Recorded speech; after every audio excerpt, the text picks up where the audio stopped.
You suck at Terraria. You keep dying to bosses when exploring to everything, and I bet you still haven't beaten a legendary mode world. You probably think this is because you lack the necessary reflexes or muscle memory to play like a true pro, but that is not the case. Today, in less than 15 minutes, I will tell you the 3 basic skills in this game that lead to your death, and teach you how to refine them so you can finally beat a for the worthy mode world and claim your ticket as a true worthy player of this game. Number 1. Movement. Firstly, you have to be moving when you're under threat. If you need to stay still for any reason, especially in higher difficulties, you will either have to end the threat or end the thing keeping you from moving fast. Crucially, in boss fights you need to always move at your highest speed, so the bosses don't bonk you and fuck you up.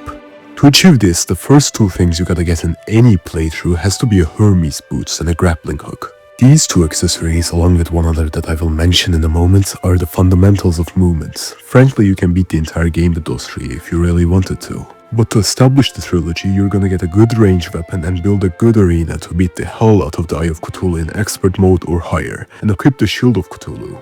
Now, you've established the holy trilogy.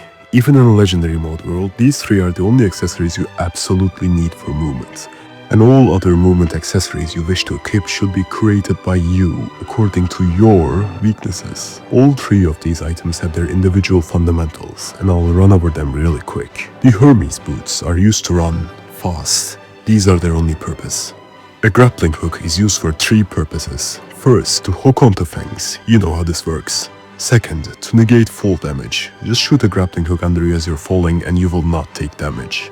The Shield of Cthulhu also has 3 purposes. First, to dash. Again, you know how this works. Second, to negate damage. Simply dash onto an enemy as they're coming to you and you will not be dealt damage. The third function of both of the last 2 items are shared, however slightly different. They both allow you to run with your Hermes boots instantly.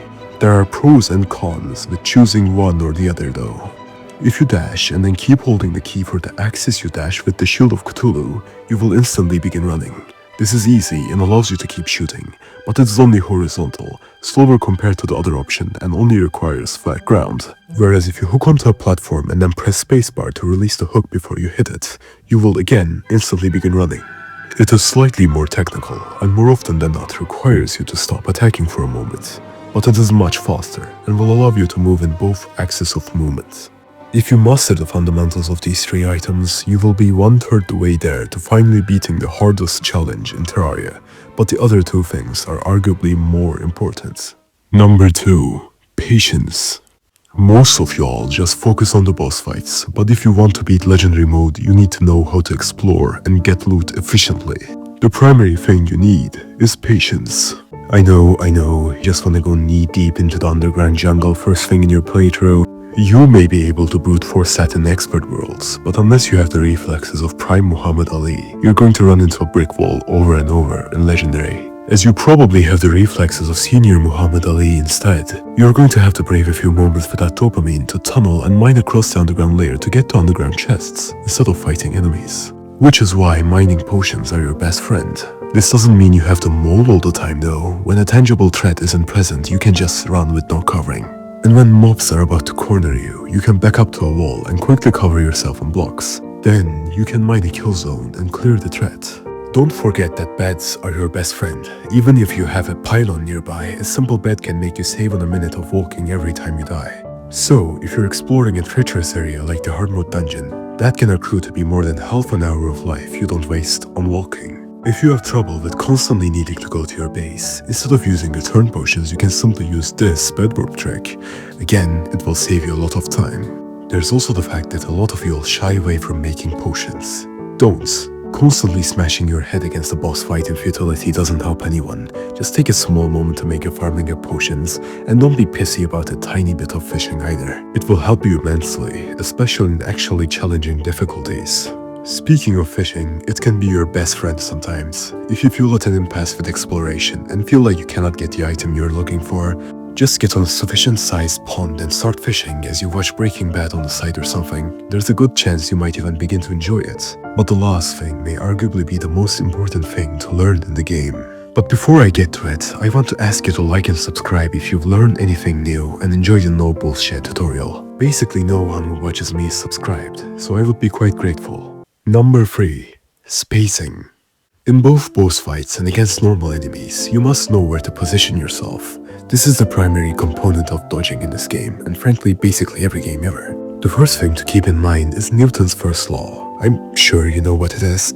But basically, every boss in this game will move in a vector of movement, and they'll attempt to change their vector of movement to be towards you. Some bosses dash, some just move, some are exceptions, but this is a general rule. This is also the case with projectiles. They will always move towards where the player was when they were fired. This is why you need to always be moving. It's like footwork in boxing. You cannot rely on your reaction time to dodge every shot. Furthermore, you want to be moving in both axes, not only one. If you're moving in only one axis, homing hurt boxes won't need to swerve, and you'll have less of an arena to fight in. Therefore, it will be a lot easier for you to be boxed in and trapped.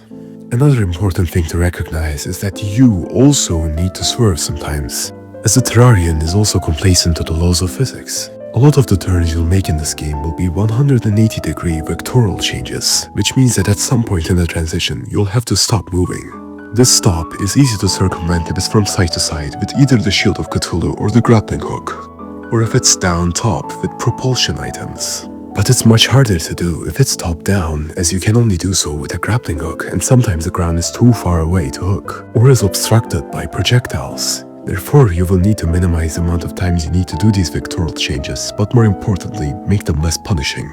This is why you will need to space yourself away from the enemies. Not too much, as you want to deal damage and kill them, but not too close so that you don't get swarmed. If it's normal enemies, obviously just get on a place where they can't reach you if you can. But with bosses, you need to create the distance based on your loadouts and preferences.